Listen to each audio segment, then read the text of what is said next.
Now, we're going to take you outdoors before we leave you at the end of the programme because many of you would love to go outdoors, love to get out, enjoy some good weather, or not, as the case may be, but just get out. But when you do get out, try not to cause any harm, and that is a warning at the moment for tourists. Yes, there's a risk that while you're enjoying yourself doing the thing you love, you might be unwittingly causing distress to animals, maybe the environment you're in. And Lorna Gordon is in Aberfoyle for us this morning. What a beautiful backdrop that is. Why wouldn't you want to go there and enjoy the place? Yeah, exactly. Isn't it stunning here in the Queen Elizabeth Forest Park? And listen to this. The amazing sound of that stunningly beautiful waterfall. But if you come to a location like this, you might also hear birds circling above. If you do, that's a sign they might be in distress. In fact, in the area where I filmed the report you're about to see, one osprey nest has failed in each of the past 3 years because of human disturbance. Slowly, carefully, a specialist climber inches towards a nest that dominates the horizon. He's about to find out how many young ospreys it contains. 2 chicks. The birds are being gently and briefly removed under a specially granted licence. Yeah, I think I'm happy they come down together. All those involved are wildlife officers experienced in handling raptors. These look like nice healthy chicks. The 5-week-old ospreys are weighed and measured, checked and ringed. It's very useful. It's helped us to learn a lot about the birds, about where they go, how long they live. And of course, when we learn about where they go and the habitats that they're using, it helps us to protect them. But there's a growing issue of people causing distress and disturbance to birds and other wildlife too, from rubbish left behind after camping to fires and fishing. This is really common to find bits of fishing gear entangled into the nest. We've found chicks actually completely tangled in the wire and tangled into the nest as well. We've seen adult ospreys flying around with bits of fishing wire stuck on their legs as well. So it can be a big problem for the birds.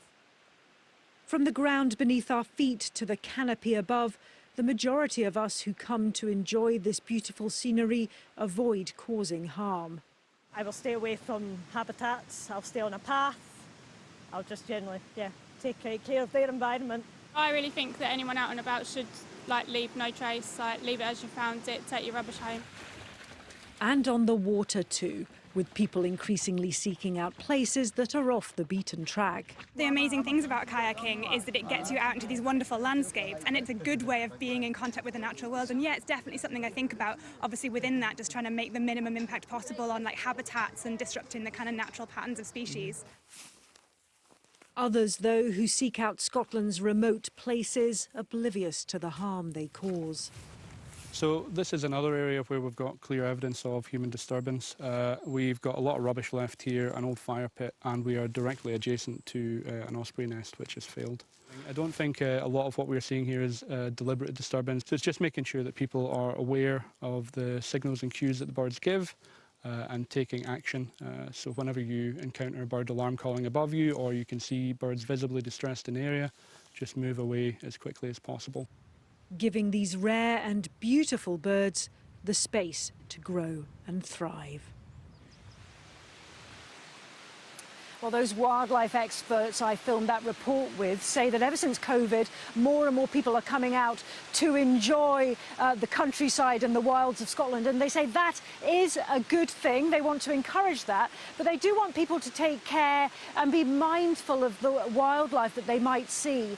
So, for instance, you might see these tracks through the grass. They are called desire lines. They don't want people using those. They'd rather they stay to designated pathways. If you hear a bird calling out, move away from the area because you're causing them a disturbance, especially during the breeding season. And of course, you see those shocking pictures in the reports of people causing fires because they've lit a campfire, not put it out properly, or leaving litter and camping equipment behind. You must always remove camping equipment and rubbish when you're out in the great outdoors. I think the message is very simple. It is leave no trace and do no harm. Lorna, thank you so much, and thank you for bringing a load of beauty to the programme as well. Stunning location. Lorna Gordon there.